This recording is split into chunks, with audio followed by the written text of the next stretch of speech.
Hello, my dear students. Welcome to online class. Today's our topic from kingdom to empire. This means from मतलब होता है से and kingdom means होता है राज.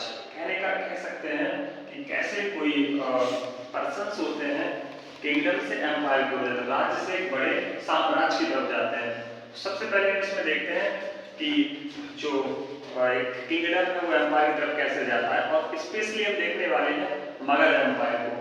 तो सबसे पहले देखते हैं कि from the 4th century BC time था समथिंग 4th सेंचुरी बीसी का जब Magadha under the leadership of Mauryans, जब मगध था किसके अंडर से लीडरशिप में आया मौर्यन एम्पायर के. तो मौर्य एम्पायर में क्या हुआ था कि सोर्स हमें सबसे पहले देखना होगा कि इसके सोर्स क्या होते हैं कि जानकारी प्राप्त होती. तो सबसे पहले जानकारी प्राप्त होती है इंडिका. एक बुक है जो लिखी गई है मेगास्थनीज के द्वारा. मेगास्थनीज कौन थे? क्वेश्चन आएगा आपके मन में कि मेगास्थनीज कौन थे. तो मेगास्थनीज थे एम्बेसडर ऑफ सेल्यूकस निकेटर. अब आप बोलेंगे सर ये सेल्यूकस निकेटर कौन है? तो ये सेल्यूकस निकेटर आपके जो पोरस के जो शासक, पोरस नहीं, जो आपके सिकंदर ग्रेट, सिकंदर है ना अलेक्जेंडर, उसका एक सेनापति था आपका सेल्यूकस निकेटर. तो उसके एम्बेसडर थे आपके कौन? मेगास्थनीज. तो इंडिया आए थे उन्हीं के कहने पर. उन्होंने भेजा था कि आप जाओ इंडिया के बारे में पता लगा के आओ. तो जो भी उन्होंने इंडिया के बारे में स्टडी की थी वो स्टडी की थी आपके इसमें इंडिका नामा बुक में स्टडी की थी. तो जो भी सेल्यूकस निकेटर का जो एम्बेसडर था मेगास्थनीज, उसके द्वारा जो भी आपकी जानकारी थी इंडिया के बारे में उसने लिखी थी इंडिका नामा बुक में. तो आप जान सकते हो कि ये बहुत बड़ा सोर्स है किसका? आपके मटेरियल्स का, है ना. उसके बाद जो सेकंड बुक है आपकी उसका नाम है आपका अर्थशास्त्र. अर्थशास्त्र के बारे में आपने पहले भी सुना होगा कि ये बुक लिखी गई थी आपके चाणक्य, कौटिल्य. कौटिल्य के बहुत सारे नाम हैं.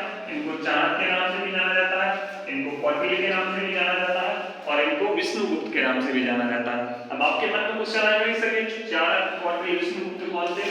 तो आपने बहुत बार नाम सुना होगा कि यही वो व्यक्ति थे जिन्होंने चंद्रगुप्त मौर्य को एक छोटे से बालक, एक साधारण से एक महान किंग में कन्वर्ट किया था, उसे शिक्षा दी थी. तो चाणक्य एक प्रोफेसर भी हुआ करते थे नालंदा यूनिवर्सिटी में, है ना. अर्थशास्त्र के बहुत बड़े ज्ञाता थे, पॉलिटिकल साइंस के. तो उन्होंने अपनी बुक लिखी थी, इसका नाम था अर्थशास्त्र, है ना. और अर्थशास्त्र तो उसके बारे में आपको ये जो बुक है ना अर्थशास्त्र, इसमें अगर आपसे कहा जाए कि इसमें क्या दिखाया गया, तो इसमें दिखाया गया पॉलिटिकल रीजन के बारे में. पॉलिटिकल सारा का सारा मगध के बारे में, है ना. और इसके बाद जो हम सबसे पहले जो मौर्यन एम्पायर का जो फर्स्ट किंग है जिसने कह सकते हैं कि मौर्यन एम्पायर की नींव रखी थी, उसका नाम था चंद्रगुप्त मौर्य. क्या नाम था? चंद्रगुप्त मौर्य. तो चंद्रगुप्त मौर्य के बारे में आपने पहले भी बहुत कुछ सुना होगा, जैसे कि छोटा सा लड़का था और वो मिट्टी के टील पे बैठ के एक प्रकार से अपना जजमेंट दिया करता था. तो सबसे पहले जो आचार्य चाणक्य थे ना, उनकी नजर चंद्रगुप्त मौर्य के एक जजमेंट भी पड़ी थी. वो वहां से गुजर रहे थे और उन्होंने देखा कि ये बालक किस प्रकार से नॉर्मल से डिस्प्यूट्स, कन्फ्लिक्ट को बड़ी इजीली सॉल्व कर रहा है. तो उन्होंने वो वहां रुके और उन्होंने पूरी तरह से जो मैटर चल रहा था उसको देखा और देखा कि छोटा सा बालक बड़े आसानी से सारे मैटर्स, डिस्प्यूट्स को सॉल्व कर रहा है.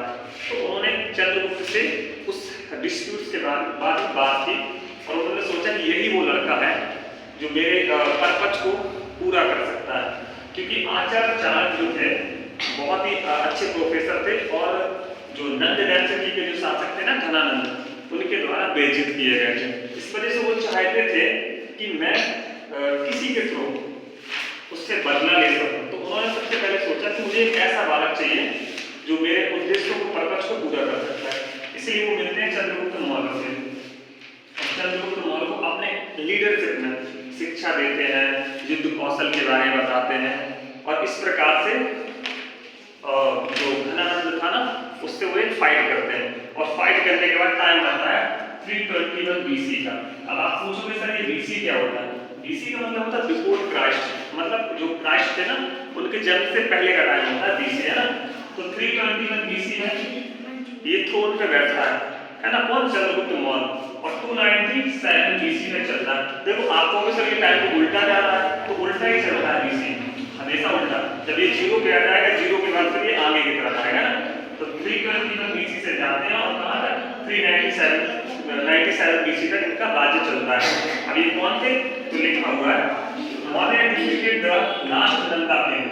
चंद्रगुप्त मौर्य किसके अगेंस्ट युद्ध करते हैं? मगध के शासक जो थे घनानंद, उनके अगेंस्ट युद्ध करते हैं और उससे डिफीट हरा देते हैं और कहां पर बैठते हैं?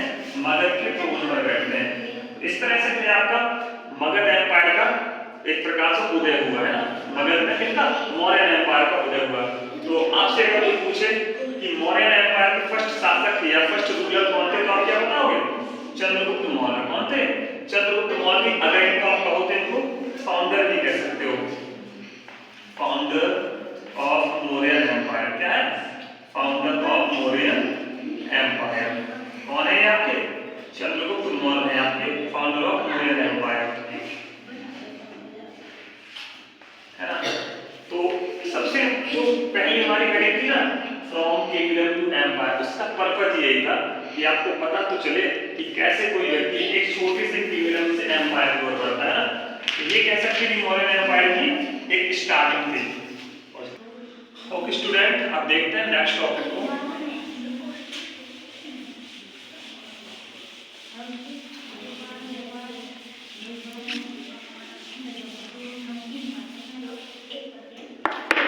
तो हमने अभी तक देखा कि किस प्रकार से चंद्रगुप्त मौर्य ने मगध डायनेस्टी पर कैसे उसने एक प्रकार से राज किया, है ना। अब ये देखते हैं कि चंद्रगुप्त मौर्य ने और क्या क्या फेस किया। तो चंद्रगुप्त मौर्य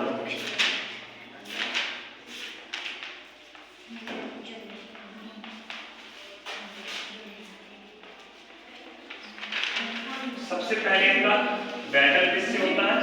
इनका बैटल होता है किससे? घनानंद से। किससे होता है? घनानंद से। एंड देन उसके बाद होता है इनका सेल्यूकस निकेटर से। किससे होता है? Seleucus Nicator. और ये भी किससे? चंद्रगुप्त मौर्य से हार जाते हैं, मतलब Chandragupta Seleucus Nicator defeated by Chandragupta Maurya. And then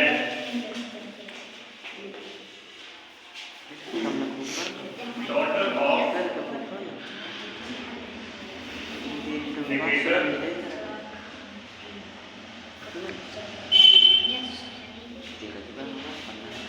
married by Chandragupta Maurya।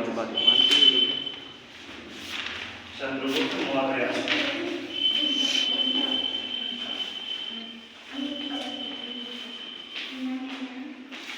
जैसा कि मैंने आपको बताया कि चंद्रगुप्त मौर्य का फर्स्ट बैटल होता है घनानंद के साथ में होता है और क्या होता है 326 और 321 में होता है। कब होता है? 321 बीसी में होता है। आफ्टर दैट चंद्रगुप्त मौर्य मगध के थ्रोन पर बैठता है और बैठने के बाद वो रुकता नहीं है। रुकने के बाद वो उसका दूसरा बैटल किससे होता है? सेल्यूकस निकेटर से। जैसा कि मैंने आपको बताया था कि सेल्यूकस निकेटर है जो द ग्रेट अलेक्जेंडर के एम्बेसडर है। क्या है? एम्बेसडर है। और उसके बाद जब सेल्यूकस निकेटर के साथ इनका बैटल होता है तो ये सेल्यूकस निकेटर की defeat Seleucus Nicator defeat by Chandragupta Maurya. And then उसके बाद ये क्या करते हैं? अपनी ही लड़की की शादी किससे करा देते हैं? चंद्रगुप्त मौर्य से। और एक प्रकार से जो सेल्यूकस निकेटर का एक ड्रीम था कि मैं नदन इंडिया पे या नदन रीजन पे आके अपना एक कब्जा करूंगा उसे, तो वो उनका सपना खत्म हो जाता है। और इसके बाद सेल्यूकस जो निकेटर होते हैं चंद्रगुप्त मौर्य से हारने के बाद वापस कहां चले जाते हैं? यूरोपियन कंट्रीज में चले जाते हैं और अपनी लड़की का नाम है हेलेना। क्या नाम है? हेलेना। उससे वो शादी करा देते हैं ना। इस प्रकार से चंद्रगुप्त मौर्य फाउंडर थे किसके? मौर्यन एम्पायर के। और उसके बाद चंद्रगुप्त मौर्य की डेथ हो जाती है 297 BC, है ना। 297 BC में चंद्रगुप्त मौर्य की डेथ हो जाती है। और उसके बाद उनके सक्सीडर होते हैं। सक्सीडर आप लोग जानते हो, सक्सीडर मतलब होते हैं उनके पुत्र जो होते हैं, सन होते हैं। सक्सीडर का नाम आगे देखते हैं सक्सीडर के लिए। सक्सीडर इनके जो है चंद्रगुप्त मौर्य के उनका नाम है बिंदुसार। क्या नाम है? बिंदुसार। ये स्टार्ट करते हैं आपके 297 से और ये जाते हैं 269 तक। 269 BC तक इनका भी क्या होता है? टाइम पीरियड होता है बिंदुसार का। इनका इतना बड़ा रोल नहीं है बिंदुसार का, क्योंकि ये एक प्रकार से कह सकते हैं कि ये सन ऑफ चंद्रगुप्त मौर्य